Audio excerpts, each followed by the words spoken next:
One more thing to put on the sled, and we'll start for Captain Roadside. Butch, stop watching TV a second. Call Spinner. Yeah? I've got a special visitor. Spinner!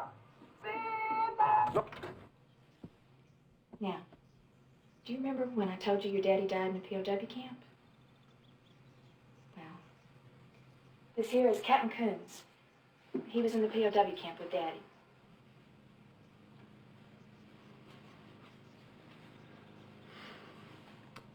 Hello, little man. Boy, I sure heard a bunch about you. See, I was a good friend of your dad's. We were in that Hanoi pit of hell together over 5 years. Hopefully, you'll never have to experience this yourself, but when two men are in a situation like me and your dad were for as long as we were, you take on certain responsibilities of the other. If it had been me who'd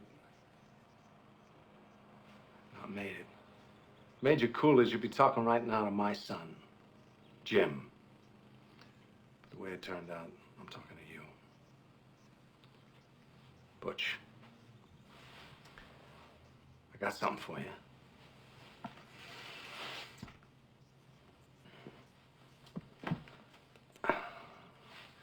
This watch I got here was first purchased by your great-grandfather during the First World War.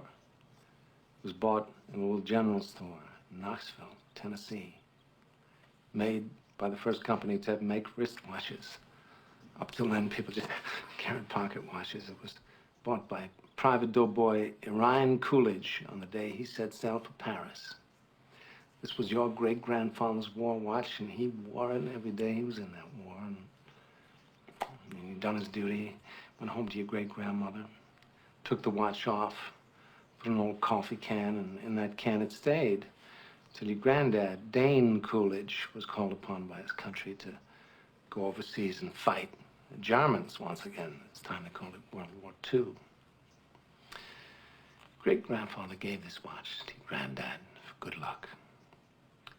Unfortunately, Dane's luck wasn't as good as his old man's. Dane was a Marine, and he was killed, along with all the other Marines at the Battle of Wake Island.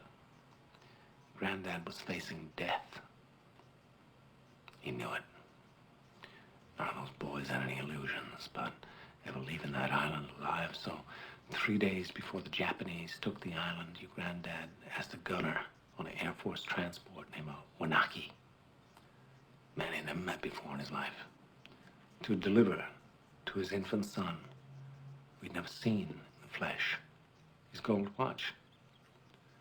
3 days later, your granddad was dead, but Wanaki kept his word.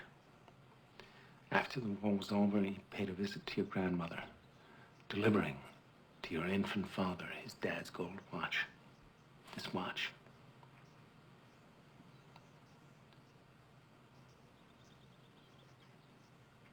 This watch was on your daddy's wrist when he was shot down over Hanoi. He was captured, put in a Vietnamese prison camp. He knew that if the gooks ever saw the watch, it'd be confiscated, taken away. The way your dad looked at it, this watch was your birthright. You'd be damned if any slope's gonna put the greasy yellow hands on his boy's birthright. So he hid it. In one place he knew he could hide something, his ass.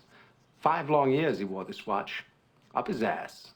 Then he died of dysentery. He gave me the watch. I hid this uncomfortable hunk of metal up my ass 2 years.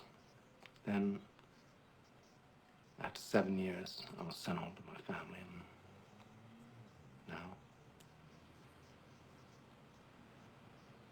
little man, I give the watch to you.